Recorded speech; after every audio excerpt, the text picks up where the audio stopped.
Pertama yaitu adalah hukum. Hukum adalah undang-undang yang dibuat atau ditegakkan melalui lembaga pemerintah untuk mengatur perilaku masyarakat. Tujuannya yaitu pertama, melindungi kepentingan manusia dari bahaya yang mengancam. Kedua, mengatur hubungan antar sesama manusia. Ketiga, mewujudkan kebahagiaan untuk semua orang.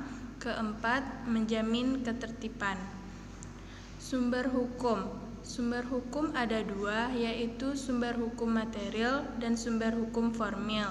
Sumber hukum material yaitu tempat atau asal dari hukum itu diambil, sedangkan sumber hukum formil adalah sumber hukum yang menentukan bentuk dan sebab terjadinya sebuah peraturan. Selanjutnya, kodifikasi hukum. Kodifikasi hukum yaitu pembukuan jenis-jenis hukum tertentu dalam kitab undang-undang secara sistematis dan lengkap. Menurut bentuknya, kodifikasi hukum ada dua, yaitu tertulis. Tertulis adalah dicantumkan dalam peraturan, dan yang tak tertulis yaitu hidup dalam keyakinan masyarakat. Unsur-unsur kodifikasi yaitu pertama perdata, kedua sistem kodifikasi hukum tertulis yaitu kepastian hukum, penyederhanaan hukum, dan kesatuan hukum. Selanjutnya materi kedua. Materi kedua yaitu tentang subjek dan objek hukum serta hak kebendaan yang bersifat sebagai pelunasan hutang. Materi pertama yaitu subjek hukum. Subjek hukum adalah sesuatu yang memiliki hak dan kewajiban menurut hukum untuk melakukan perbuatan hukum seperti masyarakat, lembaga pemerintah, dan badan hukum. Sedangkan objek hukum adalah sesuatu yang bermanfaat bagi subjek hukum dan dapat menjadi objek sebuah hukum. Selanjutnya, hak kebendaan yang bersifat sebagai pelunasan hutang. Macam-macam pelunasan hutang yaitu pertama, jaminan umum. Jaminan umum terjadi karena ditentukan undang-undang. Yang kedua, jaminan khusus. Jaminan khusus terjadi karena perjanjian. Selanjutnya, pelunasan hutang dengan jaminan merupakan hak khusus pada jaminan tertentu bagi pemegang gadai, hipotek, dan fidusia. Gadai adalah hak yang diperoleh kreditur atas suatu barang bergerak yang diberikan kepadanya oleh debitur atas namanya untuk menjamin suatu hutang. Sedangkan hipotek adalah hak kebendaan untuk mengambil penggantian daripadanya bagi pelunasan suatu hutang. Fidusia adalah perjanjian asesor antara debitur dan kreditur yang isinya penyerahan hak milik, dibuat dengan akta notaris dalam bahasa Indonesia. Selanjutnya materi ketiga. Materi ketiga yaitu tentang hukum perdata. Hukum perdata adalah hukum pokok yang mengatur kepentingan perseorangan. Hukum perdata yang berlaku di Indonesia adalah pertama, hukum perorangan, yaitu manusia sebagai subjek hukum. Yang kedua, hukum kekeluargaan, yaitu hukum yang timbul dari hubungan kekeluargaan dalam hukum. Yang ketiga yaitu hukum harta kekayaan, yang menjadi objek hak hukum itu adalah barang yang menjadi objek hak milik. Yang keempat, hukum waris, yaitu mengatur peninggalan harta. Selanjutnya, hukum perkawinan dan hukum perikatan. Keadaan hukum di Indonesia saat ini adalah hukum di Indonesia dianggap runcing ke bawah, tumpul ke atas, karena banyak kasus-kasus pada rakyat dengan keadaan ekonomi menengah ke atas yang melakukan pelanggaran terhadap hukum hanya diberi hukuman yang ringan. Tetapi hal sebaliknya terjadi pada rakyat golongan menengah ke bawah. Hukum seperti pisau yang sangat tajam baginya. Solusinya adalah memaksimalkan kembali fungsi aparat penegak hukum dan memperberat hukuman bagi koruptor dan penerima suap, serta mencopot semua aparat negara yang terbukti melakukan korupsi dan menerima suap. Dan juga setiap warga negara wajib menaati Undang-Undang Pasal 28D ayat 1. Penyebab hukum seperti ini antara lain: pertama, rendahnya kualitas hakim, jaksa, polisi, dan advokat. Kedua, tidak diindahkannya prinsip the right man in the right place. Ketiga, rendahnya komitmen mereka terhadap penegak hukum. Keempat, tidak adanya mekanisme penegakan hukum yang terintegrasi, baik, dan modern. Selanjutnya, materi 4. Materi keempat yaitu hukum perikatan.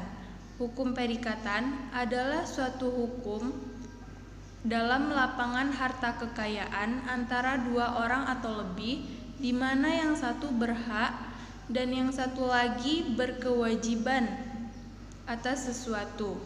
Dasar hukum perikatan diatur dalam buku 3 KUH Perdata. Azas kebebasan berkontrak adalah segala sesuatu perjanjian yang dibuat adalah sah bagi para pihak yang membuatnya. Selanjutnya, azas konsensualisme adalah bahwa perjanjian itu lahir pada saat tercapainya kata sepakat para pihak. Wan prestasi. Wan prestasi adalah cedera janji, seperti tidak dilaksanakan suatu kewajiban sebagaimana mestinya, terjadi karena kesengajaan, kelalaian, dan kesalahan, melakukan yang dijanjikan tapi terlambat, melaksanakan apa yang dijanjikan tetapi tidak sebagaimana mestinya, melakukan sesuatu yang tidak boleh dalam perjanjian. Hapusnya perikatan. Perikatan bisa hapus jika memenuhi kriteria sesuai pasal 1381 KUH Perdata, yaitu pertama, pembaharuan hutang atau novasi, kedua, penjumpaan hutang atau kompensasi, ketiga, pembebasan hutang, keempat, musnahnya barang yang terhutang. Selanjutnya, pembatalan perikatan. Syarat yang dipenuhi mengakibatkan perikatan batal atau kadaluarsa. Materi kelima. Materi kelima yaitu hukum perjanjian baku atau standar.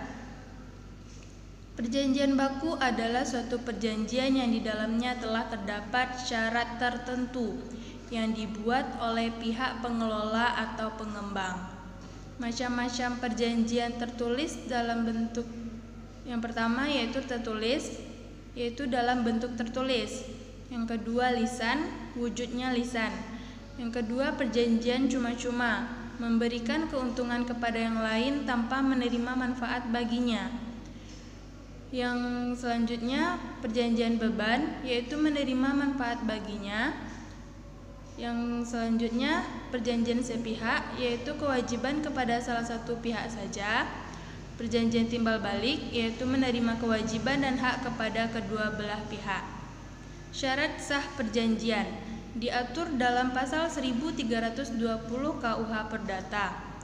Sepakat mereka yang mengikat dirinya, kecakapan untuk membuat suatu perikatan, suatu hal tertentu atau suatu sebab yang halal.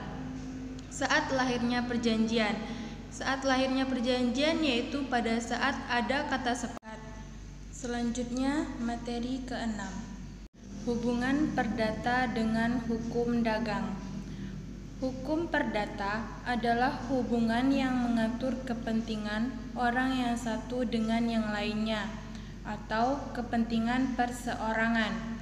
Sedangkan hukum dagang adalah aturan hukum yang mengatur hubungan orang yang satu dan lainnya dalam bidang perniagaan.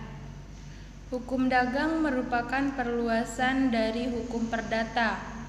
Hubungan hukum perdata dengan hukum dagang yaitu pertama, azas lex specialis atau hukum yang bersifat khusus.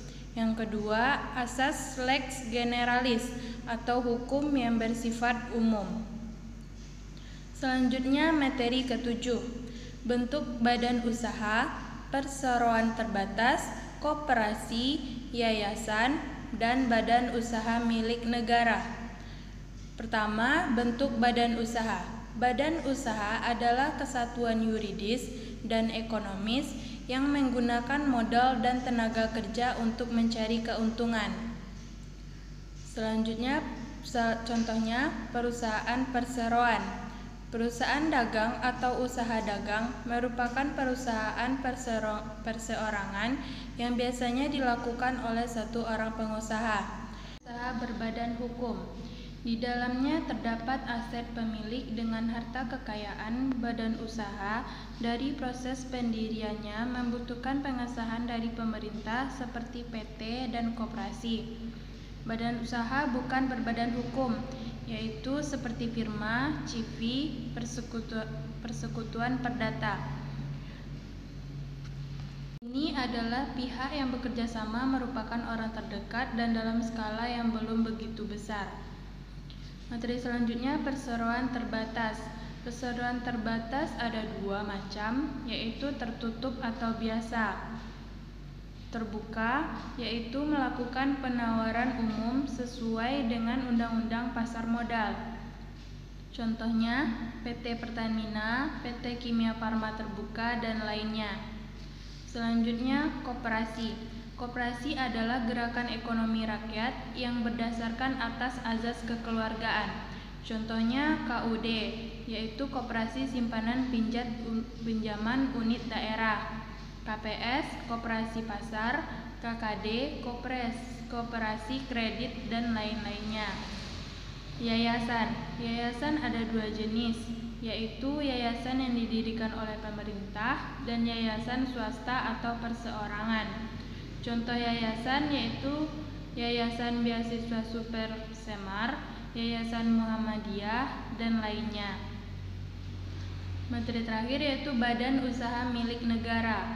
Adalah badan usaha yang sebagian keseluruhan aset dikuasai oleh negara. Ciri-cirinya pertama, kekuasaan penuh di tangan pemerintah. Yang kedua, sumber pemasukan negara. Yang ketiga, segala risiko ditanggung pemerintah. Yang keempat, melayani kepentingan umum dan pelayanan publik produk dibutuhkan masyarakat. Selanjutnya, materi bab 8, yaitu tentang wajib daftar perusahaan. Menurut pasal 1 Undang-Undang materi 8, yaitu tentang wajib daftar perusahaan. Menurut pasal 1 Undang-Undang Nomor 3 Tahun 1982, daftar perusahaan adalah catatan resmi yang diadakan menurut aturan atau berdasarkan ketentuan undang-undang atau peraturan pelaksanaannya, dan memuat hal-hal yang wajib didaftarkan oleh semua perusahaan serta disahkan oleh penjabat yang berwenang dari kantor pendaftaran perusahaan. Keuntungannya yaitu pertama, terlindungi perusahaan dari kerugian. Kedua, mengetahui perkembangan usaha dan perusahaan. Ketiga, memudahkan pembinaan, pengarahan, dan pengawasan.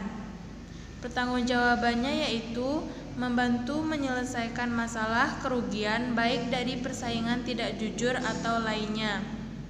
Wajib daftar perusahaan adalah sebagai upaya dalam mewujudkan pemberian perlindungan tersebut serta pembinaan dunia usaha dan perusahaan, khususnya golongan ekonomi lemah.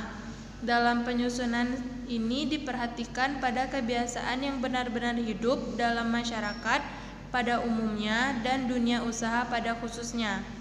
Dasar hukum wajib daftar perusahaan terdapat dalam pasal 1 Undang-Undang Nomor 3 Tahun 1982.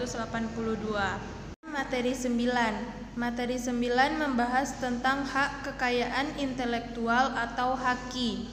Haki adalah hak yang didapatkan dari hasil olah pikir manusia untuk dapat menghasilkan suatu produk atau jasa.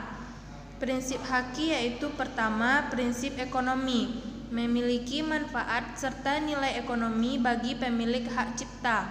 Yang kedua, prinsip keadilan, yaitu perlindungan hukum Yang ketiga, prinsip kebudayaan, yaitu pengembangan dari sastra, seni, dan ilmu pengetahuan yang memberikan keuntungan bagi masyarakat dan negara. Selanjutnya, prinsip sosial, mengatur kepentingan manusia sebagai warga negara. Klasifikasi haki. Yang pertama yaitu hak cipta, yaitu hak khusus bagi pencipta hak kekayaan industri, yaitu mengatur segala sesuatu milik perindustrian. Hak paten, yaitu hak hasil penemuan.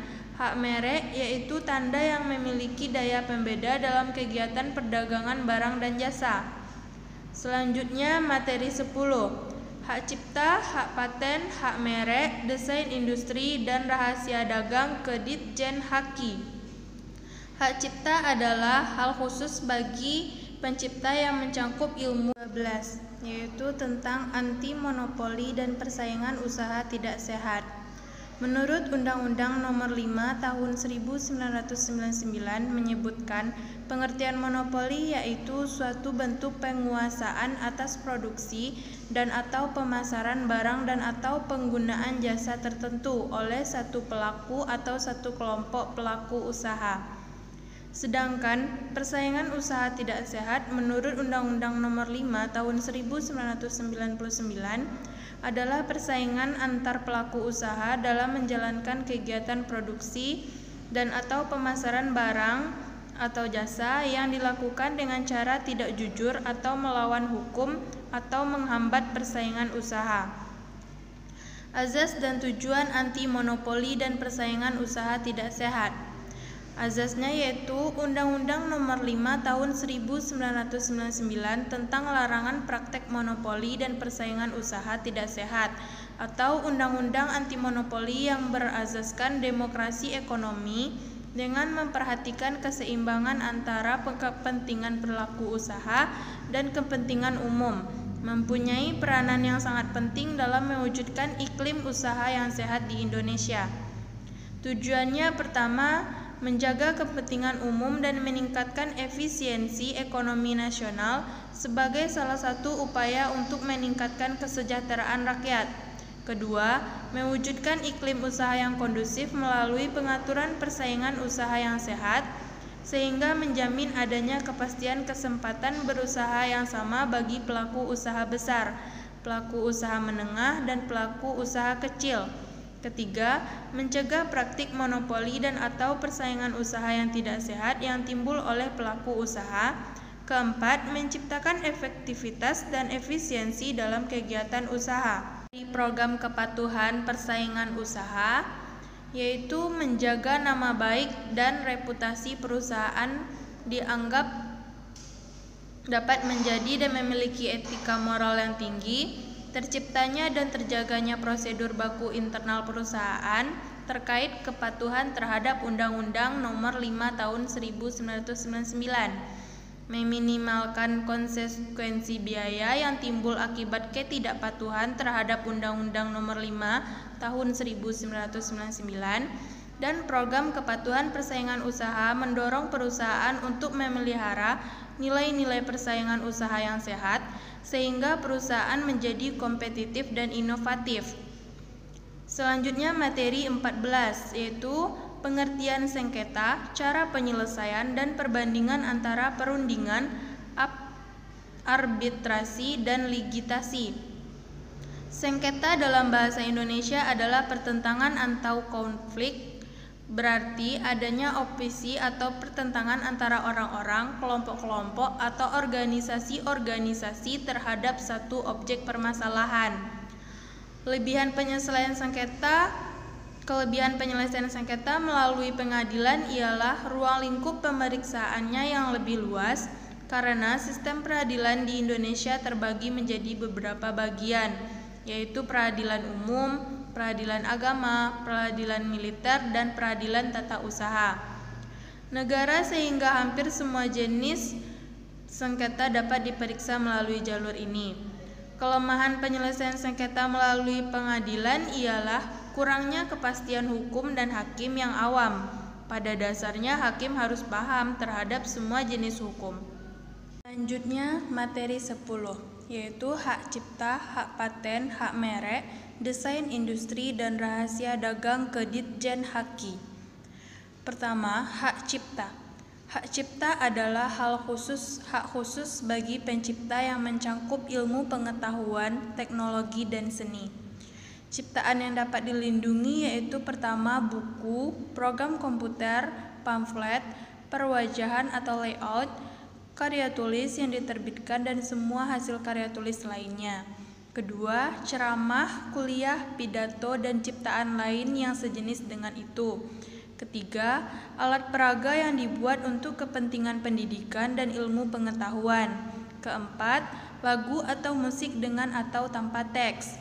Kelima, drama atau drama musikal, tari, koreografi, pewayangan, dan pantomim. 6.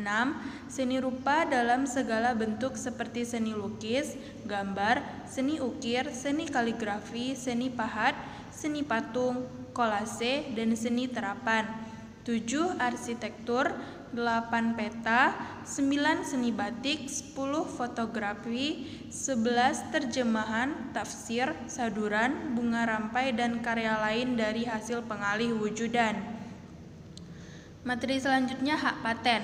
Paten adalah hak eksklusif yang diberikan oleh negara kepada inventor berkat hasil invensinya di bidang teknologi dalam kurun waktu tertentu, menjalankan sendiri invensi tersebut atau menyetujui kepada pihak lain untuk menjalankannya.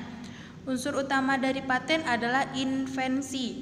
Invensi itu sendiri merupakan ide inventor yang diwujudkan ke dalam suatu aktivitas, pemecahan masalah secara khusus di bidang teknologi berupa produk atau proses, atau penyempurnaan dan pengembangan produk atau proses. Dasar hukum hak paten pemerintah telah mengatur undang-undang hak paten, antara lain Undang-Undang Nomor 13 Tahun 2016 tentang paten yang mencabut peraturan sebelumnya, yaitu Undang-Undang Nomor 14 2001 tentang paten. Perbedaan hak paten dan hak cipta. Perbedaannya bisa kita lihat dari perbedaan prinsip yang dianut dari kedua hak tersebut. Hak paten menganut prinsip first to file. Ini artinya, dalam paten, siapapun yang mendaftarkan invensinya lebih dulu akan mendapatkan hak paten. Sedangkan hak cipta menganut prinsip deklaratif. Ini artinya, hak ini seseorang dapat secara otomatis ketika pencipta membuat ciptaannya, tanpa harus mendaftarkan ciptaan tersebut. Fungsi hak paten dalam bisnis yaitu pertama, mendapatkan perlindungan hukum, kedua, memberikan profit, dan yang ketiga, pemegang lisensi tunggal. Selanjutnya hak merek. Hak merek adalah salah satu kekayaan secara intelektual yang mampu memberikan nilai dan value lebih jauh dari perusahaan apabila dikelola secara tepat. Selanjutnya hak desain industri adalah hak eksklusif yang diberikan oleh negara kepada pendesain atas hasil karyanya selama kurun waktu tertentu untuk menjalankan sendiri atau memberikan persetujuannya kepada pihak lain untuk menjalankan hak tersebut. Dasar hukumnya diatur dalam peraturan Undang-Undang Nomor 31 Tahun 2000 tentang Desain Industri dan pelaksanaan Undang-Undang Nomor 31 Tahun 2000 tentang Desain Industri. Rahasia dagang. Rahasia dagang adalah informasi di bidang teknologi dan atau bisnis yang tidak diketahui oleh umum, mempunyai nilai ekonomi karena bermanfaat dalam kegiatan usaha dan dijaga kerahasiaannya oleh pemilik rahasia dagang. Kemudian, hak rahasia dagang atau trade secret adalah hak atas rahasia dagang yang timbul sesuai dengan Undang-Undang Rahasia Dagang. Ruang lingkup perlindungan trade secret mencangkup produksi, metode pengolahan, metode penjualan, atau informasi lainnya di bidang teknologi, dan atau bisnis yang mempunyai nilai ekonomi dan publik tidak ketahui. Dasar hukumnya terdapat dalam Undang-Undang Nomor 30 Tahun 2000 tentang Rahasia Dagang. Materi 11. Konsumen dan pelaku usaha. Konsumen adalah setiap orang pemakai barang atau jasa yang tersedia dalam masyarakat. Hubungan konsumen dan pelaku usaha memiliki hak dan kewajiban masing-masing serta adanya perlindungan hukum. Azas perlindungan konsumen. Azas perlindungan konsumen menurut pasal 1 angka 1 Undang-Undang Nomor 8 Tahun 1999 tentang perlindungan konsumen adalah segala upaya yang menjamin adanya kepastian hukum untuk memberi perlindungan kepada konsumen.